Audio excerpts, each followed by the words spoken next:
Ada yang menarik jelang Piala AFF. Saat semua orang sibuk membahas striker naturalisasi baru timnas Indonesia, tiba-tiba muncul satu nama lain yang justru mencuri perhatian media luar negeri. Bahkan, pemain ini disebut sebagai salah satu striker paling berbahaya di turnamen nanti. Lalu siapa sebenarnya yang bakal jadi pilihan utama sang pelatih? Apakah striker baru langsung dipercaya? Atau justru Rafael Struijk yang akan kembali menjadi andalan? Simak sampai habis, karena ceritanya makin menarik.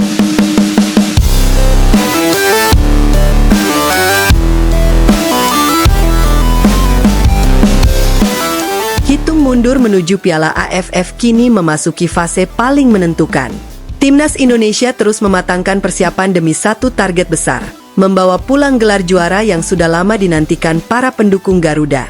Di bawah arahan pelatih John Hartman, seluruh pemain sedang menjalani pemusatan latihan dengan intensitas tinggi. TC dibagi ke dalam beberapa tahap agar sang pelatih benar-benar bisa melihat kualitas setiap pemain sebelum menentukan skuad final. Dan ternyata, proses seleksinya sama sekali tidak mudah. Dari sekitar 50 pemain yang mengikuti pemusatan latihan, nantinya hanya 23 nama yang akan dibawa ke turnamen resmi. Artinya, setiap sesi latihan menjadi ajang pembuktian. Tidak ada pemain yang benar-benar aman. Menurut John Hartman, yang paling ia cari bukan hanya kemampuan teknik, tetapi juga karakter. Ia ingin pemain yang tetap bisa bertarung ketika kondisi fisik sudah habis, mental mulai lelah, dan tekanan pertandingan semakin besar. Karena di level internasional, karakter seringkali menjadi pembeda antara juara dan yang gagal.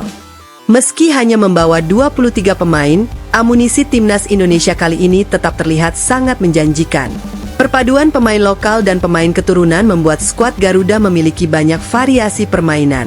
Sorotan terbesar tentu mengarah kepada striker naturalisasi baru, Mitchell Beaker. Dengan postur tubuh yang tinggi dan kuat, Beaker diprediksi bisa menjadi target man yang selama ini dibutuhkan timnas Indonesia. Ia mampu menahan bola, memenangkan duel udara, sekaligus membuka ruang bagi rekan-rekannya. Jika benar dimainkan bersama Marcelino Ferdinand dan Ragnar Oratmangoen, Indonesia berpotensi memiliki trio lini depan yang sangat menarik. Bayangkan saja, Beaker bertugas menarik perhatian bek lawan. Sementara Marcelino dengan kreativitasnya bisa menusuk dari lini kedua. Di sisi lain, Ragnar memiliki kecepatan dan kemampuan menyerang ruang kosong. Kombinasi tiga karakter berbeda ini bisa menjadi senjata baru yang sangat berbahaya bagi lawan-lawan Indonesia di Piala AFF. Namun, saat semua perhatian tertuju kepada Mitchell Beaker, ternyata masih ada satu nama yang diam-diam mendapat sorotan besar. Dialah Rafael Struijk. Baru-baru ini media Vietnam bahkan memasukkan Rafael Struijk ke dalam daftar striker yang paling layak dinantikan pada Piala AFF 2026. Bukan tanpa alasan.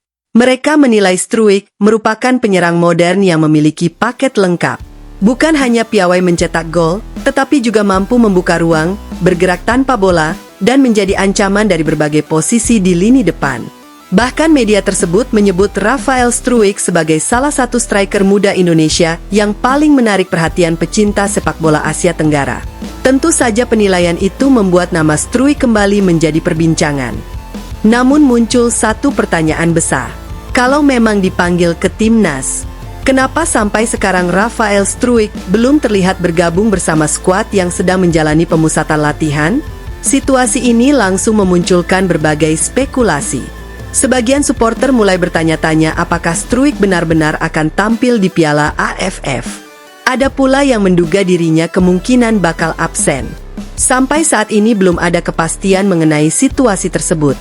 Dan tentunya para pendukung timnas berharap Rafael bisa segera bergabung agar kekuatan Garuda semakin lengkap. Terlepas dari siapa yang nantinya dipilih, satu hal yang pasti. Piala AFF kali ini akan menjadi momen penting bagi John Hartman. Bukan hanya mengejar prestasi, tetapi juga mencari formula terbaik sebagai persiapan menghadapi turnamen yang levelnya jauh lebih tinggi, mulai dari Piala Asia hingga kualifikasi Piala Dunia. Apalagi Indonesia tidak bisa menurunkan seluruh pemain terbaik yang bermain di Eropa. Artinya, inilah kesempatan emas bagi pemain-pemain lain untuk membuktikan bahwa mereka juga layak menjadi bagian penting timnas Indonesia. Yang menarik, kedalaman skuad Garuda sekarang benar-benar berbeda dibanding beberapa tahun lalu. Pilihan pemain begitu banyak hingga Indonesia seolah memiliki dua tim yang sama-sama kompetitif. Inilah modal besar yang membuat optimisme supporter semakin tinggi. Meski Vietnam masih dianggap sebagai salah satu favorit juara karena membawa kekuatan terbaiknya, timnas Indonesia tetap memiliki peluang untuk membuat kejutan. Kalau chemistry para pemain cepat terbentuk, bukan tidak mungkin Garuda mampu melangkah jauh bahkan menembus partai final.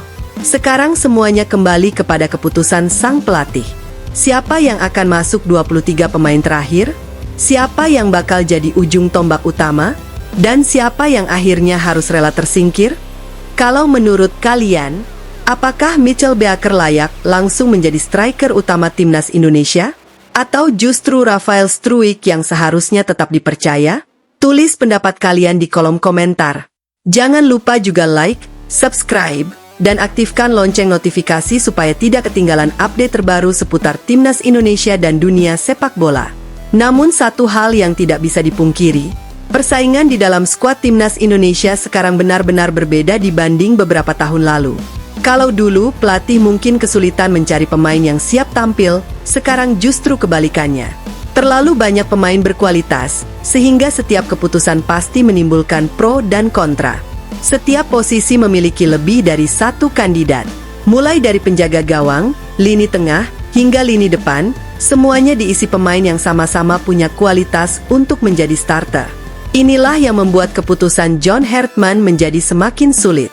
Kesalahan sedikit saja dalam memilih pemain bisa berdampak besar terhadap perjalanan Indonesia di Piala AFF. Di sisi lain, persaingan sehat seperti ini justru menjadi kabar baik bagi timnas Indonesia. Karena setiap pemain dipaksa menunjukkan performa terbaiknya di setiap sesi latihan. Tidak ada lagi istilah bermain aman. Semua harus bekerja ekstra keras demi mendapatkan satu tempat di skuad final. Dan bagi para pemain muda, inilah kesempatan emas untuk membuktikan bahwa mereka siap menjadi generasi baru yang membawa Garuda terbang lebih tinggi. Jika melihat komposisi pemain yang ada saat ini, Indonesia sebenarnya memiliki banyak pilihan strategi. Ketika membutuhkan permainan cepat, ada pemain-pemain dengan kecepatan tinggi yang siap menyerang lewat kedua sisi lapangan. Saat membutuhkan duel udara, kehadiran striker bertubuh besar bisa menjadi solusi. Begitu juga ketika tim memerlukan kreativitas dari lini tengah, Indonesia memiliki beberapa gelandang yang mampu membuka pertahanan lawan lewat umpan-umpan terobosan. Artinya, Garuda kini tidak lagi bergantung pada satu atau dua pemain saja. Kedalaman skuad menjadi salah satu kekuatan terbesar yang dimiliki Indonesia. Meski begitu, jalan menuju gelar juara tentu tidak akan mudah. Vietnam masih dianggap sebagai salah satu kandidat terkuat. Thailand juga selalu menjadi lawan yang sulit dikalahkan. Belum lagi Malaysia, Filipina, hingga negara-negara lain yang terus mengalami perkembangan setiap tahunnya. Kesalahan sekecil apapun bisa membuat mimpi mengangkat trofi sirna.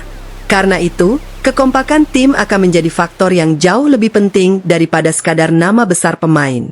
Siapapun yang akhirnya dipilih, mereka harus mampu bermain sebagai satu kesatuan.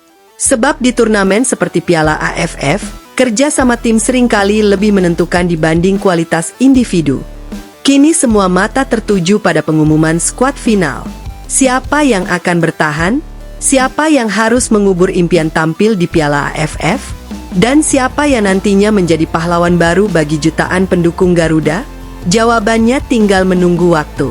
Yang jelas, harapan supporter Indonesia tahun ini begitu besar. Semua ingin melihat Garuda tampil lebih tajam, lebih disiplin, dan mampu bersaing hingga laga terakhir. Mampukah John Hartman meramu skuad terbaiknya? Apakah kombinasi pemain lokal dan naturalisasi akan menjadi senjata yang membawa Indonesia menuju tangga juara? Atau justru akan muncul kejutan dari pemain yang selama ini kurang mendapat sorotan? Kita nantikan bersama. Kalau menurut kalian, siapa 3 pemain yang wajib masuk starting 11 timnas Indonesia di Piala AFF nanti? Tulis jawaban kalian di kolom komentar, ya. Jangan lupa tinggalkan like, subscribe, dan aktifkan lonceng notifikasi supaya kalian tidak ketinggalan kabar terbaru seputar timnas Indonesia, bursa transfer, hingga berita sepak bola paling hangat setiap harinya. Terima kasih sudah menonton, sampai jumpa di video selanjutnya. Namun ada satu fakta yang mungkin belum banyak disadari para pendukung timnas Indonesia. Piala AFF kali ini bukan hanya soal mengejar trofi. Turnamen ini juga menjadi panggung bagi para pemain untuk membuktikan bahwa mereka layak menjadi bagian dari proyek jangka panjang Timnas Indonesia. Artinya, setiap menit bermain akan sangat berharga. Bukan tidak mungkin, pemain yang tampil gemilang di Piala AFF akan mendapatkan kepercayaan lebih besar saat Indonesia menghadapi Piala Asia maupun kualifikasi Piala Dunia. Itulah mengapa atmosfer persaingan di dalam tim terasa begitu ketat. Tidak ada pemain yang ingin menyia-nyiakan kesempatan emas ini. Yang menarik, John Hartman dikenal sebagai pelatih yang tidak terlalu melihat nama besar. Baginya, siapapun yang bekerja paling keras di latihan dan mampu menjalankan instruksi dengan baik akan memiliki peluang yang sama untuk menjadi starter. Filosofi seperti inilah yang membuat seluruh pemain harus selalu berada dalam kondisi terbaik. Satu penampilan buruk bisa saja membuat posisi mereka digeser pemain lain. Sebaliknya, satu penampilan luar biasa juga dapat mengubah status pemain pelapis menjadi pilihan utama. Karena itu, persaingan di setiap sesi latihan dipastikan berlangsung sangat sengit. Di lini depan misalnya, jika Mitchell Baker mampu menunjukkan ketajamannya, Indonesia akan memiliki sosok target man yang bisa menjadi pemecah kebuntuan. Namun jika Rafael Struijk bergabung dan berada dalam kondisi terbaik, persaingan akan semakin menarik. Belum lagi pemain-pemain lain yang juga memiliki kualitas untuk mengisi posisi tersebut. Kondisi ini justru menjadi keuntungan besar bagi Timnas Indonesia. Semakin banyak pilihan, semakin mudah pelatih menyusun strategi sesuai karakter lawan yang akan dihadapi. Menghadapi tim dengan pertahanan rapat tentu membutuhkan pendekatan yang berbeda dibanding saat melawan tim yang bermain terbuka. Dan sekarang, Indonesia mulai memiliki variasi taktik yang jauh lebih lengkap dibanding sebelumnya.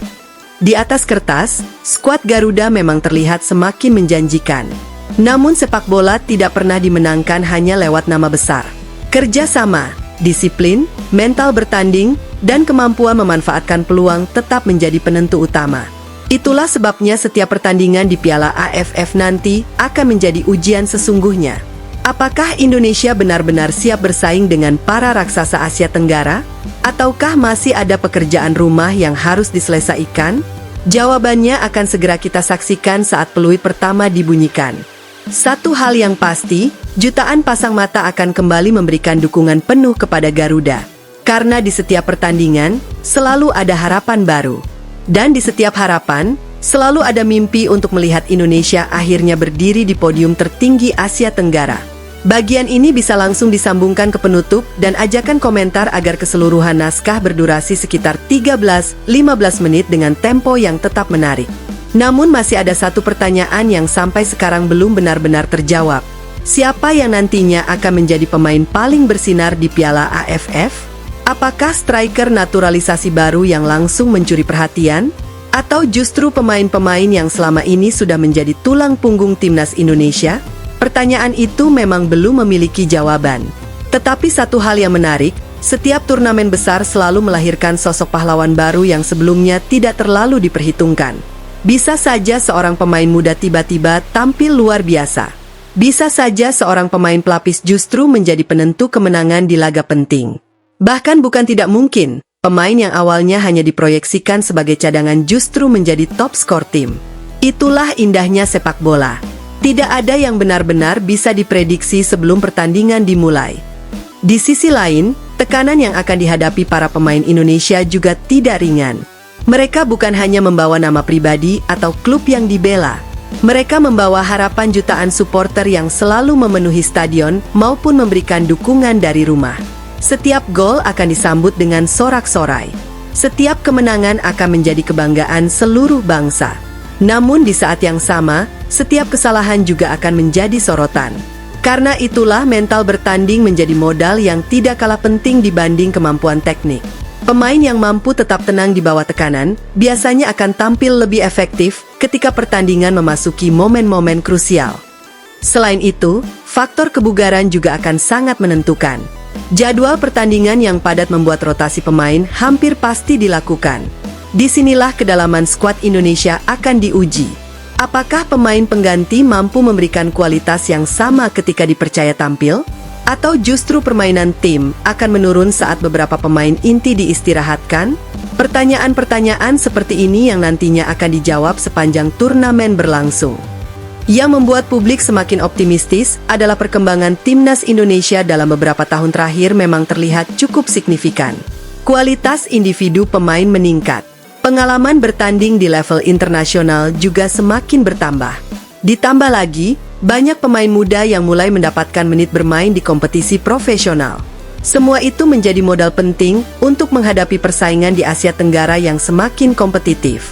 Namun sekali lagi, modal di atas kertas tidak akan berarti apa-apa jika tidak dibuktikan di atas lapangan. Karena sepak bola selalu menghadirkan kejutan. Tim yang lebih diunggulkan belum tentu menjadi pemenang. Sebaliknya, tim yang bekerja paling keras seringkali mampu menciptakan sejarah. Kini tinggal menunggu waktu hingga daftar 23 pemain resmi diumumkan. Saat itulah semua teka-teki akan mulai terjawab. Siapa yang berhasil meyakinkan pelatih? Siapa yang harus rela tersingkir?